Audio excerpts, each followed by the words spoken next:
Salut bien-aimés dans la foi, bonjour tout le monde. Nous continuons notre exposé sur la compréhension des Écritures. Et nous disions, bien-aimés, pour comprendre les Écritures, il faut se laisser conduire par les Écritures. C'est ce qu'aussi le frère Esaïe nous dit. Il dit, consultez le livre de l'Éternel et lisez.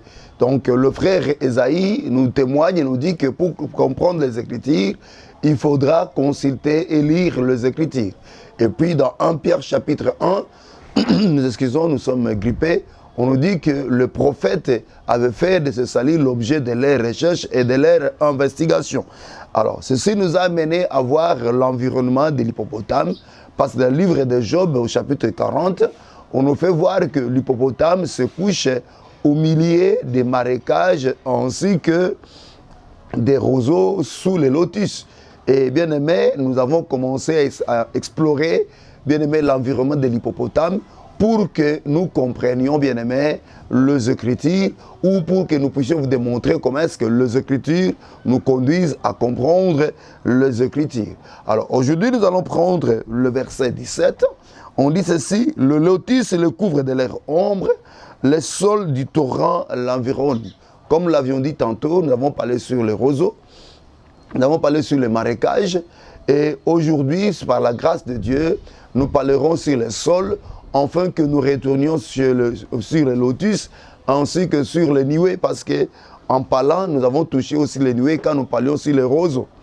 Mais avant que nous touchions, bien aimés, le sol, nous voulons vous rappeler que l'Éternel, dans sa sagesse, est infiniment variée. Il a préféré cacher sa divinité ou nous révéler sa divinité dans ses créatures. Quand vous prenez, bien aimé, le livre des Romains, là, le frère Paul nous démontre que Dieu a révélé, ou il a caché et révélé sa divinité, sa puissance à travers ses créatures. Je vais lire pour vous encore. Je sais que c'est une écriture que tout le monde connaît, mais nous allons quand même lire cette écriture. Nous sommes dans le livre des Romains. Nous prenons Romains, que le Dieu de cieux vous bénisse. Nous sommes dans le livre des Romains, Romains chapitre 1er. Nous prenons, bien aimé, le verset 19. Il est écrit, si on peut lire, on dit, car ce qu'on peut connaître de Dieu est manifesté pour eux. Dieu leur a fait connaître, en effet, les perfections invisibles de Dieu, sa puissance éternelle et sa divinité, se voient comme à l'œil depuis la création du monde. Quand on les considère dans ses ouvrages, ils sont donc inesquisables. Ici, le frère Paul nous fait voir qu'il a plu à Dieu de cacher, de révéler sa divinité à travers ses ouvrages. C'est-à-dire quand on considère Dieu dans ses ouvrages, bien-aimé, on le voit. Et les ouvrages dont Dieu parlait ici, bien-aimé, c'était sa propre créature. C'est comme ça que Jésus-Christ dira que la créature elle-même ne vous enseigne-t-elle pas? Et bien-aimé, quand nous parlons de la créature ici, nous disons que la créature dont le Seigneur Jésus-Christ est en train de parler, c'était la créature biblique. Donc ici, nous ne vous envoyons pas d'aller faire l'exploration de choses que vous voyez autour de vous, mais la création dont nous sommes en train de parler, c'est cette création qui est biblique. Et puis nous pouvons prendre une autre écriture. Nous prenons le livre de Job, chapitre 12. Nous prenons le verset 7 ainsi que le verset 9. Ce sont des écritures que nous avons déjà données dans cette émission. Job 12, nous prenons le verset 7 ainsi que le verset 9. Nous allons lire au nom du Seigneur Jésus. Il est écrit, on dit, interroge les bêtes et t'instruiront, les oiseaux du ciel te l'apprendront. Parle à la terre, elle t'instruira, et les poissons de la mer te les raconteront. Qui ne reconnaît chez eux la preuve que la main de l'Éternel a fait toutes ces choses. Ici, le frère Job est en train de nous démontrer comment est-ce que l'Éternel a voulu se révéler à travers ses créatures. Et il dira, interroge, et ici, bien aimé, Job va répondre à Tsophar, il va dire, interroge les bêtes et t'instruiront les oiseaux du ciel ils te l'apprendront. Par là, nous comprenons bien aimé que dans la créature que Dieu avait faite, il y avait une instruction. Et si nous voulons connaître Dieu, il nous appartient d'aller interroger ces créatures-là. Et là, j'insiste, je dis encore que l'interrogation ou l'instruction que nous allons tirer, ce n'est pas par rapport à la création qui est autour de nous, mais à la création biblique. C'est-à-dire que nous sommes des biblistes et nous devons nous limiter à la Bible. C'est comme ça que le frère Salomon aussi, dans la grâce qui lui a été faite, il avait parlé sur les arbres, commençant par l'arbre de cèdre jusqu'à l'arbre d'hysope. Et puis Jotham, le fils de Gédéon aussi, dans la grâce qui lui était aussi donnée, il avait parlé sur les arbres, il a parlé sur la vigne, il a parlé sur l'olivier, ainsi que sur le figuier. Et par là, vous comprendrez bien aimé que les arbres dans la Bible ont parlé de Jésus-Christ. Et chaque arbre, c'est-à-dire que la plupart des arbres dans la Bible parlaient de Jésus-Christ. Et derrière chaque arbre bien-aimé, il y avait une signification cachée. Parce que l'arbre, ça parle aussi de l'homme. Alors ici, quand nous voyons le frère, nous voyons le Seigneur entrer des palais à Job sur l'hippopotame. Et en lui parlant des sols, nous comprenons que l'arbre des sols, bien-aimé, en réalité, cachait aussi une représentation de Christ. Mais pas seulement ça, nous voyons aussi que l'arbre, comme les sols, comme les arbres de sol, ça parlait aussi des humains. Alors nous allons relire cette écriture avant que nous puissions continuer. Nous sommes dans Job chapitre 40, c'est là où nous étions, et nous prenons le verset 17. Nous allons faire la relecture pour la bonne compréhension que dit le Seigneur. Il dit ceci: les lotus le couvrent de leur ombre, les sols du torrent l'environnent. Ici, on nous fait voir que l'hippopotame bien-aimé est environné par les lotus. Et bien-aimé, il est environné par les sols. Nous avons démontré de plusieurs manières que l'hippopotame dont le Seigneur est en train de parler ici, c'était le Seigneur Jésus-Christ lui-même, qui est la première des œuvres de Dieu et qui est la sagesse. Et qui est bien aimé, la lumière, c'est lui, l'esprit qui était au commencement et l'esprit qui mouvait sur les eaux. Maintenant, on dit que cet hippopotame-là est environné par le sol du torrent. Avant que je touche d'abord le sol ainsi que le torrent, on nous dit qu'il est environné par le sol du torrent. Ceci nous ramène à voir le frère Ézéchiel. Quand vous prenez le frère Ézéchiel, nous sommes dans le livre d'Ézéchiel. Nous allons lire ça.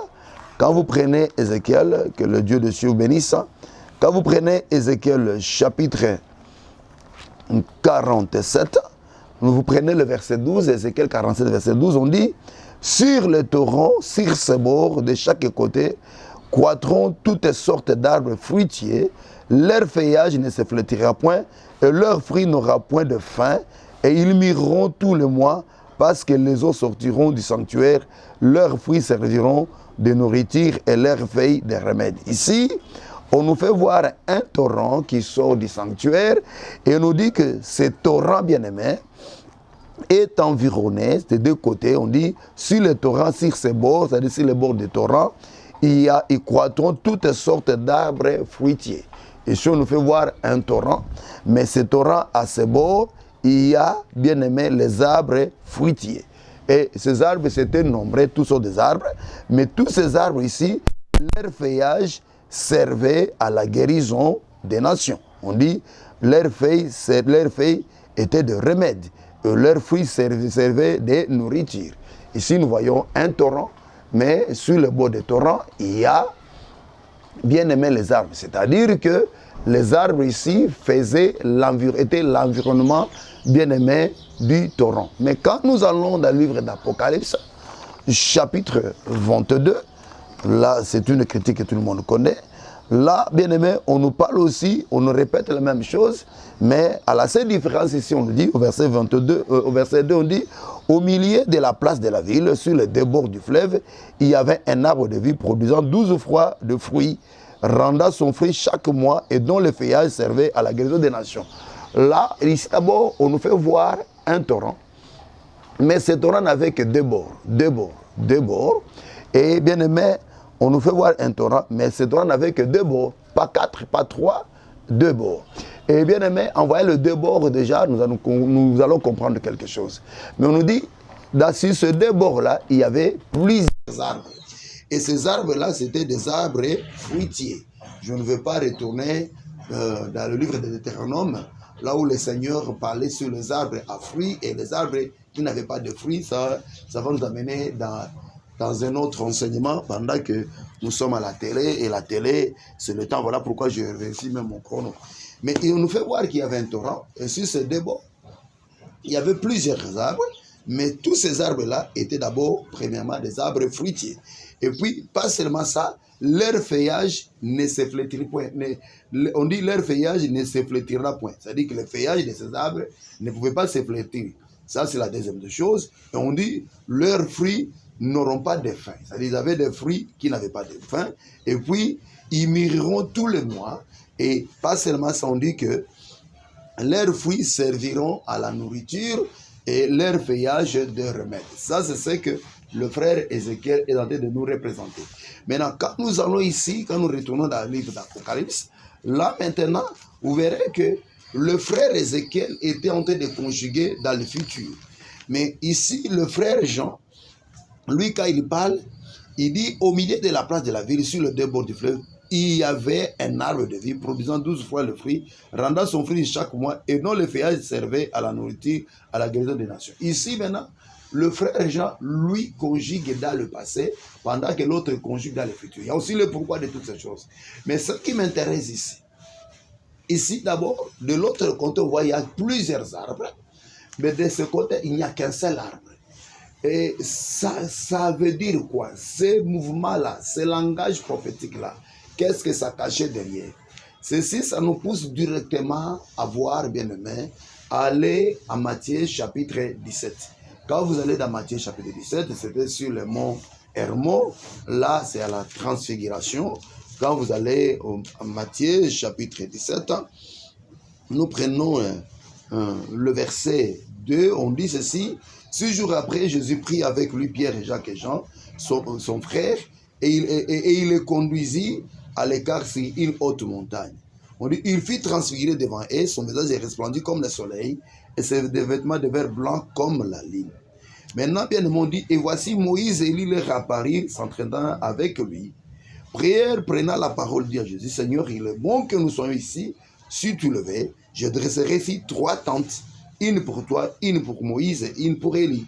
Comme il parlait encore, une nuée lumineuse découvrit, et voici une voix fit entendre de la nuée ces paroles. Celui-ci est mon fils bien-aimé, en qui je mis toute mon affection, écoutez-le.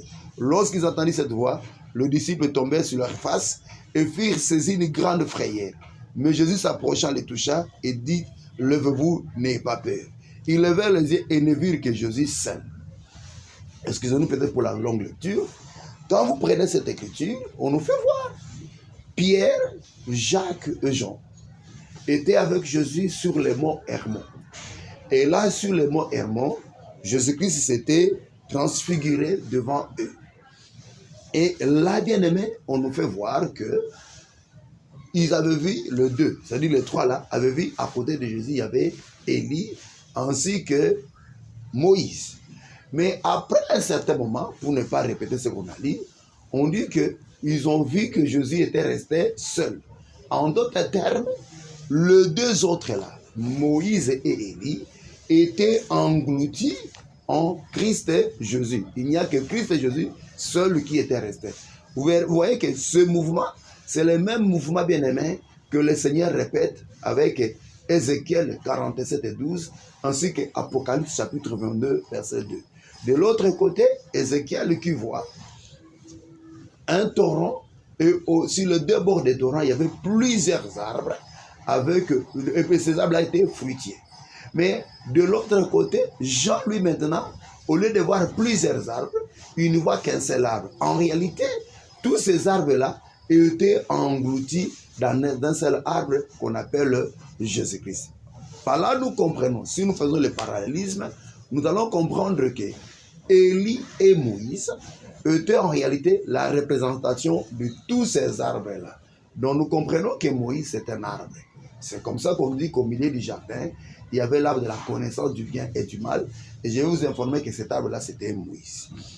Voilà, nous comprenons que Moïse était un arbre et lui aussi c'était un arbre. Or, en parlant de Moïse, nous voyons la loi. Et en parlant d'Élie, nous voyons les prophètes. C'est-à-dire, la loi ainsi que les prophètes étaient des arbres. En d'autres termes, nous voulons dire que tous les prophètes de l'Ancienne Alliance étaient des arbres. Tous ces prophètes étaient des arbres, mais tous ces arbres-là, bien-aimés, étaient engloutis dans une personne, dans un seul arbre qu'on appelle Jésus-Christ. Parce que Jésus-Christ aussi est un arbre. C'est comme ça que Jésus-Christ, dans Matthieu chapitre 16, il va questionner, il va poser ses disciples la question, il dira, qui suis-je au dire des gens? Et ils vont commencer à lui répondre, ils lui diront, pour les uns tu es Élie, pour les autres tu es Jérémie, ou l'un des prophètes, tu es Jean-Baptiste, ou l'un des prophètes. En réalité, ces gens n'avaient pas tort, parce que Jésus-Christ, c'était la tunique de Joseph.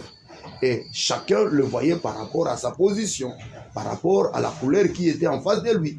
Et c'est comme ça que les autres, à l'observant, ils le voyaient comme Jérémie. Les autres, à l'observant, ils le voyaient comme Élie. Et les autres comme Jean-Baptiste. Et les autres, bien comme Hérode, ils croyaient que c'était Jean-Baptiste. Et les autres le voyaient comme l'un des prophètes. Parce qu'en réalité, Jésus-Christ était l'ensemble de tout. Maintenant, il leur posera la question, pour vous, qui suis-je? Et ils diront que tu es le Messie. Pierre va lui répondre que tu es le Messie, le Fils du Dieu vivant. En réalité, Pierre voulait dire que tu es l'ensemble de tous ces prophètes. C'est ça aussi la tunique de Joseph.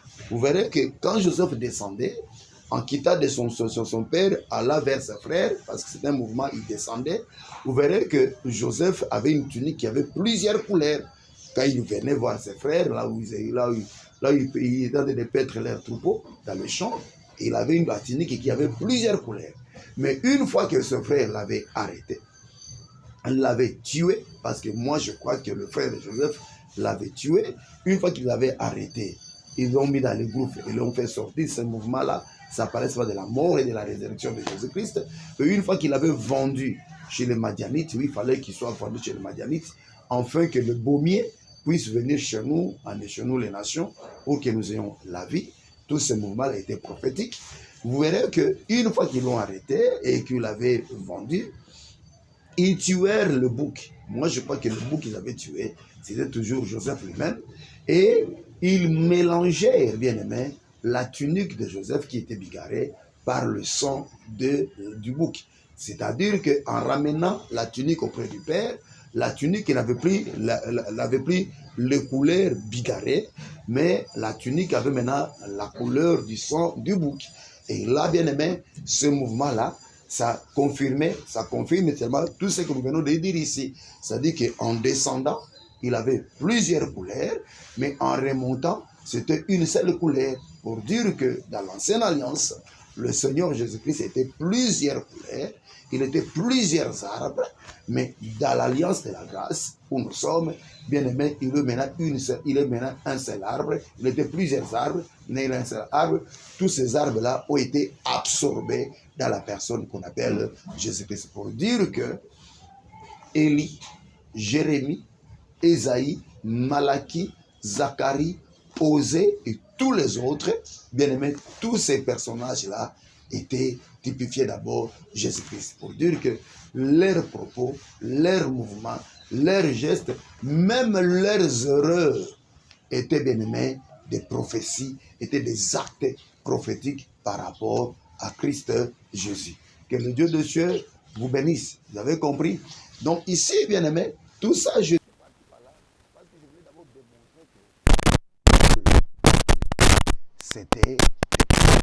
c'était décimé. Maintenant, quand on nous dit ceci, je retourne dans le livre de Job, quand on nous dit que l'hippopotame est environné par, bien aimé, le sol, Job 40, verset 17, quand on dit que le sol du torrent l'environne, c'est-à-dire, bien aimé, pour voir l'hippopotame, il faut aller consulter le sol du torrent. C'est eux qu'on doit consulter. Or, nous avons démontré ici que le sol du torrent, c'était le prophète. Donc, bien aimé, pour comprendre Jésus, il faut aller consulter les prophètes. C'est comme ça, bien aimé, que Philippe ainsi que son hôte qui était l'eunuque éthiopien, pour comprendre Jésus, ils ne sont pas partis ailleurs, ils sont partis consulter le frère Ésaïe. Et en consultant le frère Ésaïe, l'eunuque éthiopien va demander à Philippe, de qui le prophète parle-t-il? Parle-t-il de lui-même ou il parle d'un autre? Et de là, Philippe commencera à lui démontrer, bien aimé, qu'il parlait du Seigneur Jésus-Christ. Vous voyez que le prophète Ésaïe, c'était aussi un arbre de sol, pas seulement l'eunuque éthiopien. Même quand les mages sont venus vers Hérode, vous verrez que le scribe que Hérode était parti consulter, ils ont répondu à Hérode par rapport au prophète. Ils sont partis voir le prophète Michée ainsi que le prophète Ésaïe pour démontrer à Hérode que le Messie devait naître à Bethléem et Ephrata. Vous voyez, bien aimé. Donc ici, nous voyons qu'en parlant des sols, en réalité, le sol, c'était le prophète. Et quand nous voyons le prophète, en réalité, les prophètes ici, ce sont aussi des linteaux ce sont aussi des portes qui doivent s'élever afin que le roi des rois fasse son entrée. Quand on dit porte éternelle, levez-vous, afin que le roi des rois fasse son entrée. Les portes éternelles dont on parle ici, ce n'est pas le péché. Bien aimé, ce n'est pas le péché. Les portes éternelles qu'on parlait ici, c'était le prophète qui devait laisser, bien aimé, le roi des rois faire son entrée. C'est comme ça que, bien aimé, Jean-Baptiste, qui est l'ensemble de tous les prophètes, était le précurseur de la venue de Christ. Or, quand nous disons les portes éternelles, quand nous parlons des prophètes ici, moi je ne vois pas les prophètes d'une manière physique. Ici, nous voyons les écrits des prophètes. C'est comme ça que le frère Jacques, qui m'embrasse aussi, le frère Jacques, à la conférence de Jérusalem, dans le livre des Actes, chapitre 15, il dira que Moïse, on le prêche chaque sabbat dans le synagogue. Quand il disait ici que Moïse, on le prêche chaque sabbat, il ne parlait pas de l'homme Moïse, mais il parlait de la loi ou alors des écrits de Moïse. Oh, que le Dieu de cieux vous bénisse.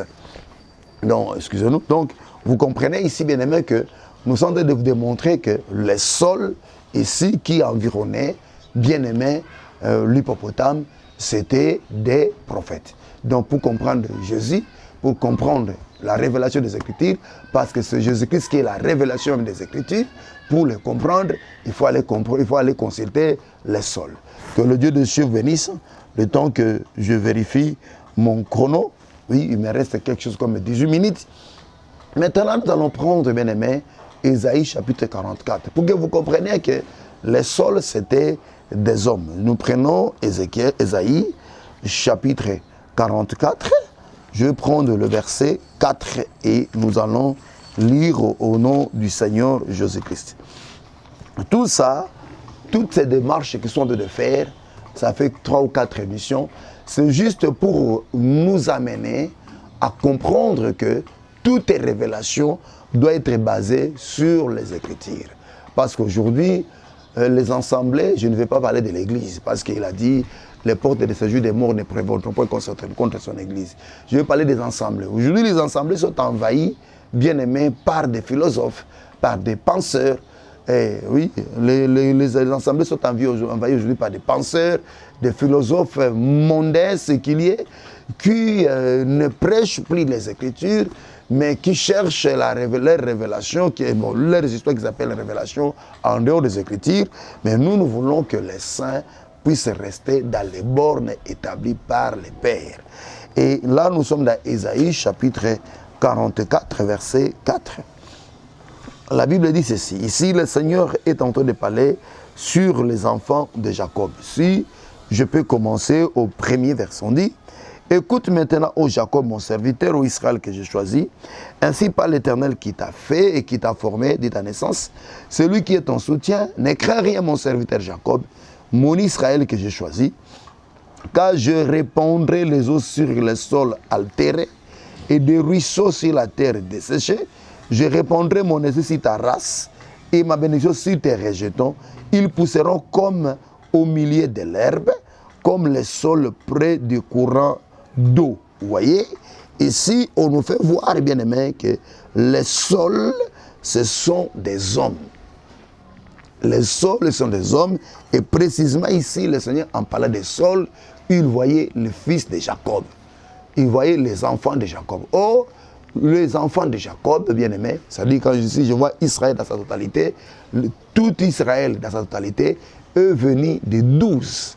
Or, quand nous voyons les 12 ici, c'est-à-dire quand nous voyons les 12, dans le nombre 12, nous voyons aussi le ministère, nous voyons aussi la grâce, nous voyons aussi les étoiles, parce que les 12 étaient aussi les étoiles. Donc nous comprenons bien aimé qu'en parlant des sols, les sols c'était aussi des prophètes, c'était aussi l'œuvre ministérielle, c'était aussi bien aimé le prophète de l'ancienne alliance. Et c'est comme ça qu'il leur a été révélé, et à eux que l'Éternel a été révélé que ces mystères dont ils étaient dispensataires, ce n'était pas seulement pour eux-mêmes qu'ils étaient dispensataires, mais c'était aussi pour nous. Donc, bien aimé, pour comprendre Jésus-Christ, il est important d'aller voir le sol. Que le Dieu de cieux vous bénisse. Mais quand nous lisons les Écritures, vous comprendrez que si nous retournons nous étions dans Job 40, j'y retourne toujours pour que nous ne puissions pas sortir de la pensée des Écritures. On dit, le sol du torrent l'environne, le sol du torrent. Le Seigneur a préservé le sol du torrent. C'est-à-dire, le sol ici dont nous parlons, ce n'était pas le sol d'ailleurs, mais le sol du torrent. Or, quand nous parlons du torrent, vous verrez que Ézéchiel, chapitre 47, verset 12, bon, si on prend Ézéchiel 47 dans sa totalité, vous verrez que Ézéchiel 47 n'a fait que reprendre Genèse, chapitre 2, et puis n'a fait que parler, prophétiser sur Apocalypse, chapitre 22. Quand vous prenez Ézéchiel, je m'excuse, quand vous prenez Genèse, chapitre 2, vous verrez qu'ici, on nous montre le jardin qui était arrosé par un fleuve. Quand vous allez, bien aimé, dans Apocalypse, chapitre 22, vous verrez qu'on nous reprend la même chose. Et puis, c'est ce qu'Ézéchiel nous dit. Par là, nous comprenons, bien aimé, que les torrents ou les fleuves dont les Écritures sont des palais ici, bien aimé, c'était la parole dont le Seigneur Jésus-Christ disait que celui qui croira en moi, de fleuves d'eau vive couleront de son sein. Pas dans son sein, mais de son sein. On dit qu'il parlait du Saint-Esprit, mais nous savons que le Saint-Esprit, c'est la parole elle-même. Donc, en parlant, bien aimé, du torrent, ici, nous voyons, bien aimé, la parole. Maintenant, on dit que les sols, c'était les sols du torrent. Pour dire en réalité, les prophètes, c'était le prophète de la parole. C'était le prophète de les Écritures. Voilà pourquoi les prophètes, en venant, ils ne disaient pas ainsi parle Moïse, ils ne disaient pas ainsi parle Jérémie, mais ils disaient ainsi parle l'Éternel. Parce qu'en réalité, tous étaient le messager de l'Éternel. Ils parlaient de la part de l'Éternel. C'est-à-dire les prédictions, les paroles prononcées par les prophètes de l'Ancienne Alliance, en réalité, toutes ces paroles étaient les paroles de l'Éternel. Il y a quelqu'un qui m'a demandé si la Bible était la parole de Dieu ou si la Bible contenait la parole de Dieu. Et j'ai répondu à ce monsieur que la Bible est la parole de Dieu. Pas seulement qu'elle contient la parole de Dieu, mais elle est la parole de Dieu. Ce qui amène un groupe de gens à dire que la Bible n'est pas la parole de Dieu et qu'elle contient seulement la parole de Dieu, c'est le fait qu'ils ne s'imaginent pas que tout le mouvement, c'est parce qu'ils ne veulent pas croire que les prophètes, tous les prophètes que Dieu a utilisés dans l'Ancienne Alliance, en réalité, étaient des signes et de présages. Et pas seulement les prophètes, même les personnages que Dieu a utilisés. Tous ces personnages bien-aimés, leur mouvement était la parole de Dieu. La révolte d'Absalom, la beauté d'Absalom, la taille d'Absalom, la beauté d'Absalom, la révolte d'Absalom, c'était la parole de Dieu. Oui, bien-aimé, la taille de Saül, c'était la parole de Dieu. Le mouvement de Saül, sa cachette, son incrédulité, sa peur, tout ça, c'était toujours la parole de Dieu. Donc, vous devez savoir que tout ce que vous voyez dans les Écritures, c'était la parole de Dieu. Voilà pourquoi on les appelle, ils étaient les sols du torrent. Pourquoi? Parce qu'en réalité, eux étaient là pour nous démontrer et pour nous parler seulement de la part de l'Éternel. Voilà pourquoi, même ceux-là qui se prétendent être ministres aujourd'hui, ils doivent mettre à leur tête qu'ils ne sont pas le ministre de la philosophie, ils ne sont pas le ministre d'une certaine congrégation ou d'une certaine corporation, mais ils sont ministres de la parole. Nous sommes d'abord ministres de la... Merci mon frère. Nous sommes ministres de la parole et non pas ministres d'une certaine philosophie, ministres d'une certaine théologie, ministres d'une certaine dogme ou d'une certaine doctrine, mais nous sommes ministres de la parole de l'Éternel. Donc, vous voulez consulter, vous voulez connaître bien aimé l'hippopotame, vous voulez connaître, avoir la compréhension des Écritures, vous voulez comprendre Jésus-Christ se cache dans les Écritures, bien aimé, allez consulter les sols. Pourquoi? Et ceci va nous amener dans le livre des psaumes 137. Psaume 137, le temps que je vérifie encore mon temps. Oui, il me reste 10 minutes avant que je doive le communiquer. Quand vous allez dans Psaume 137, nous prenons, bien aimé, le bien-aimé qui chantait.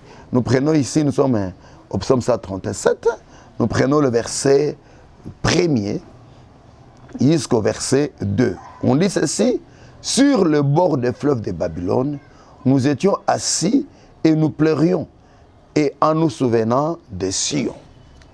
Ça, c'est aussi une autre, ça c'est tout un autre message. Au sol de la contrée, nous avions suspendu nos harpes. Que Dieu soit loué. Ici, on nous fait voir que ils étaient... Bon, d'ailleurs, le psalamiste qui a écrit ça, lui, c'était David. Hein? David, en écrivant le psaume 137, lui, n'était pas parti à Babylone. Il n'était pas en captivité. Mais comme prophète, il voyait déjà le peuple en Babylone. Ça aussi, c'est aussi très précis, parce qu'il faut d'abord que vous sachiez que celui qui a écrit le psaume 137, c'est David. Et David, ici, quand il parlait, quand il chantait, ici, David n'a pas dit que lui, physiquement comme ça, était captif en Babylone. Mais les prophètes s'identifiaient à leur message. Il faudra que le lecteur des Écritures sache que les prophètes, dans leur manière de faire et de parler, avaient l'habitude de s'identifier à leur message. C'est comme ça qu'au jour de la Pentecôte, le frère Pierre va faire remarquer ses auditeurs que David est mort et que sa tombe était au milieu d'eux. Mais lorsque David parlait, il ne parlait pas de lui-même, mais il parlait sur le Christ, il parlait sur le Messie. Mais dans le langage, quand David parle, il s'identifie. Mais pourquoi il s'identifiait? Parce que le prophète était des signes et des présages. Mais l'identification des prophètes à leur message ne disait pas que ces messages leur concernaient. C'est comme ça que vous voyez ici, bien aimé, David, en écrivant le psaume 137, il est en train de prophéter sur la captivité d'Israël à Babylone pendant que lui-même n'était pas captif. Ça, c'était une autre parenthèse que nous fermons. Maintenant, ici, il dit ceci: au sol de la contrée, nous avions suspendu nos harpes. En parlant des harpes ici, vous comprendrez que, bien aimé, parmi les instruments de musique en Israël, il y avait le luth, il y avait aussi l'harpe. Et l'harpe avait 8 cordes et le luth avait 10 cordes. Et ce n'est pas pour rien. Quand nous voyons le nombre 10, là nous voyons directement la loi. Parce que la loi, c'était ça, l'acte qui avait 10 cordes. Mais toutes ces 10 cordes, bien aimés, ne faisaient sortir qu'un seul son qui est l'amour. Parce que l'amour, c'est la dîme de la loi. Et l'amour, c'est ça, la loi et les prophètes. Voilà pourquoi nous prêchons l'amour. Parce que l'amour, c'est ça, l'interprétation de la loi ainsi que des prophètes. Voilà pourquoi tu ne peux pas dire aux gens que tu as Jésus si toi-même tu n'as pas l'amour. Parce que nous sommes les fils de l'amour, nous sommes l'expression de l'amour, et notre message c'est l'amour, et l'amour c'est ça la dîme de la loi, et cet amour-là c'est ça le plus beau vêtement d'Ésaü, qui dégage l'odeur d'Ésaü, et cette odeur-là n'est rien d'autre, n'est pas une autre personne en dehors du Seigneur Jésus-Christ, parce que c'est Jésus-Christ qui est l'amour. Voilà pourquoi le frère Paul dira que si je vendais tous mes biens et que même je livrais mon corps et je donnais ça aux pauvres, et si je n'ai pas l'amour, je ne suis rien. L'amour de l'État de parler dans 1 Corinthiens 13 ici, c'était la personne de Jésus-Christ qui est la révélation des Écritures. Donc, vous voyez ici, bien-aimés, il y avait d'abord le luth qui avait 10 cordes, mais il y avait la harpe. La harpe, bien-aimée, avait 8 cordes. Or, quand nous voyons le chiffre 8, là nous voyons l'éternité, parce que la semaine de Dieu n'avait que, quand Dieu avait créé, il avait créé pendant 6 jours, et le 7e jour, Dieu se reposa. Donc quand nous voyons le 8e jour, nous voyons directement l'éternel. C'est ça aussi l'évangile, merci mon frère, c'est ça aussi l'évangile éternel, pour dire que la harpe, c'est cet évangile éternel, cette parole éternelle que l'ange, dans le livre d'Apocalypse chapitre 14, verset 6, traverser le milieu du ciel en criant et en l'annonçant. Donc nous sommes en train de dire que, ici on nous fait voir que David dit que nous étions assis et nous pleurions, et en nous souvenant de Sion, au sort de la contrée, nous avions suspendu nos harpes. Ici, quand nous voyons les harpes ici, nous voyons l'évangile éternel. Nous voyons l'évangile de la grâce, nous voyons l'évangile de paix. Mais cet évangile de la grâce, cet évangile de paix, le frère David nous dit qu'elle était suspendue sur le sol de la contrée. C'est-à-dire près du torrent, là il y avait le sol, et c'est là où ils avaient suspendu leur harpe. Or, ce langage, bien aimé, nous parle d'une dispensation. C'est-à-dire il y a une dispensation où l'Éternel avait caché la révélation. Il y a une dispensation où l'Éternel avait interdit au prophète de lui révéler. Parce que c'était un Dieu qui se cache. Quand vous consultez le livre d'Ésaïe, vous verrez que au chapitre 8, que Ésaïe avait reçu la mission, le mandat d'obscurcir les yeux du peuple, d'endurcir leurs oreilles, afin que leur cœur ne se convertisse pas. C'est dans cette dispensation-là, bien-aimé, que le sol était suspendu. Maintenant, aujourd'hui, c'est aussi ce qu'on a dit aussi à Daniel, de sceller le livre. Et on a dit, c'est le livre, car ces choses, c'est pour le temps de la fin. Mais dans cette dispensation où nous sommes, dans celle-ci, dans cette dispensation de la grâce, le temps que je vérifie mon chrono, dans cette dispensation, bien-aimé, les sols ne sont plus, plutôt, le luth, ou les harpes plutôt, ne sont plus suspendus. Les harpes ne sont plus suspendues sur le sol de la contrée. Parce que, bien aimé, le mystère a été dévoilé. Pour dire qu'aujourd'hui, Dieu ne parle plus à son peuple en cachette, ou en parabole, ou en énigme. Aujourd'hui, Dieu révèle tout à son peuple. C'est ça d'ailleurs la mission du Saint-Esprit comme le serviteur fidèle. Mais ce qui m'intéresse ici, on dit que les harpes étaient suspendues au sol, bien-aimé, de la contrée. Donc, pour découvrir les harpes, ou pour découvrir les sons qui étaient dans les harpes, ou pour découvrir la harpe, si vous voulez que je dise ainsi, il fallait aller au sol du contrée, et là, au sol de la contrée, plutôt je m'excuse, et là, au sol de la contrée, c'est là qu'on devait trouver la harpe, pour que la harpe puisse nous donner les sons qui est l'évangile éternel, la parole de la grâce. Donc, pour dire aujourd'hui, nous avons démontré que les sols ici, ça parlait des prophètes. Donc, l'évangile éternel, si vous voulez la connaître, il faut aller chercher les prophètes. C'est comme ça que nous avons dit dans cette émission que dans cet évangile, il y a 5 éléments que vous ne devez pas ignorer. Et parmi les 5 éléments, il y a l'origine de chaque chose. C'est comme ça que le frère Luc aussi, en écrivant l'excellent Théophile, il ne pouvait que respecter ces règles-là bien aimé, il ne pouvait que reposer cette règle-là en commençant par les origines.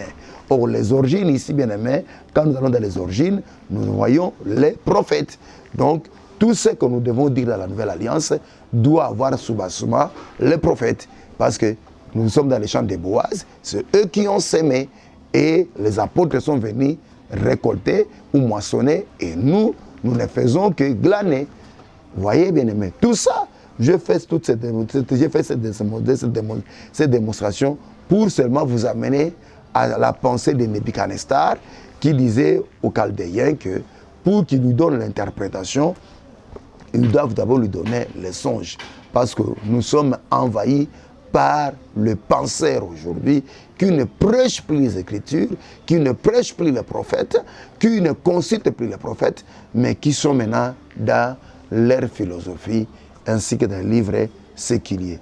Nous sommes à la télé, là il nous reste 4 minutes, donc on ne peut plus continuer, mais vous avez compris que en parlant des sols, en réalité, le Seigneur voulait parler seulement des prophètes. Et en parlant des prophètes, il voulait seulement parler des Écritures. C'est au milieu des Écritures, c'est dans l'environnement des Écritures que se cache la sagesse, que se cache la lumière, que se cache l'hippopotame, la première des œuvres de Dieu qui est le Seigneur Jésus.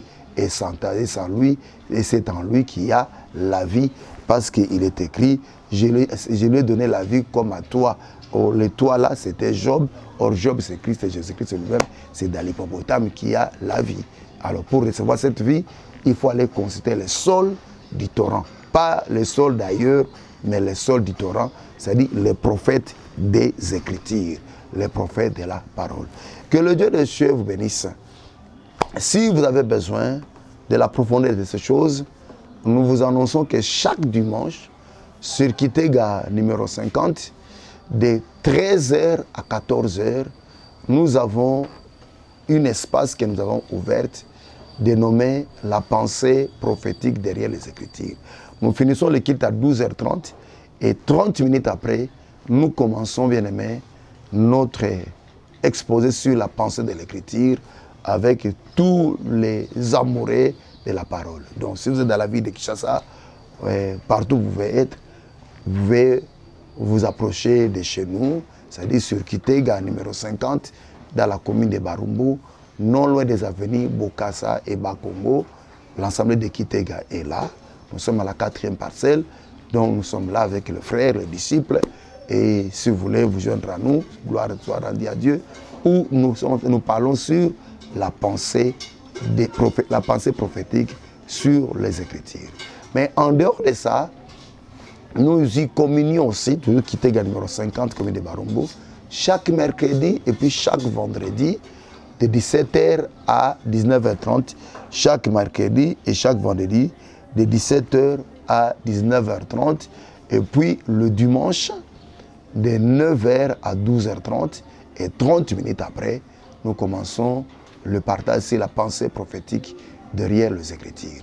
Chaque samedi, de 6h à 8h30, nous avons samedi le Sambo, et ce sont des moments, comme nous l'avons toujours dit, des moments forts où nous en profitons pour exercer aussi les dons que le Seigneur nous a donnés, c'est-à-dire les dons spirituels. Nous ne disons pas que dans nos cultes, on ne les manifeste pas, mais au moins ce jour-là, nous en profitons, bien-aimés, pour exercer les dons que Dieu nous a donnés.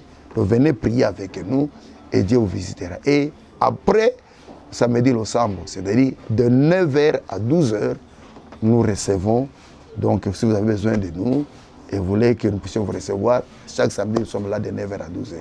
Mais nous vous disons ceci, contrairement à ce que nous avons dit la fois passée, tous les samedis des mois d'août et tous les samedis des mois de septembre, de 6h à 8h30, nous aurons encore samedi le Sambo, mais particulièrement là, nous parlerons sur les dons spirituels. Donc les dons de révélation, parmi les dons spirituels, il y a les 6 dons de révélation. Nous parlerons sur les dons de révélation et nous prierons pour le baptême du Saint-Esprit, pour ceux-là qui n'ont pas encore le baptême du Saint-Esprit, afin que le Seigneur puisse les accorder ou les donner les dons spirituels. Et nous prierons pour que l'onction puisse impacter même ceux-là qui ont des dons spirituels, mais qui ne se manifestent plus. Donc, tous les samedis du mois d'août, ainsi que les samedis du mois de septembre, n'y manquez pas, parce que là, nous parlerons sur les dons spirituels et Dieu se manifestera.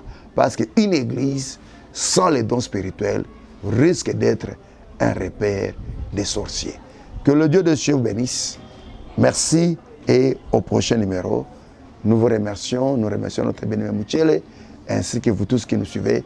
N'oubliez pas de consulter notre page Facebook, ainsi que notre compte YouTube, et puis de nous appeler sur notre numéro WhatsApp pour que vous fassiez partie de notre groupe de prière devant sa face, où Dieu aussi se manifeste puissamment. Que le Dieu de cieux bénisse. Ciao et au prochain numéro. Merci.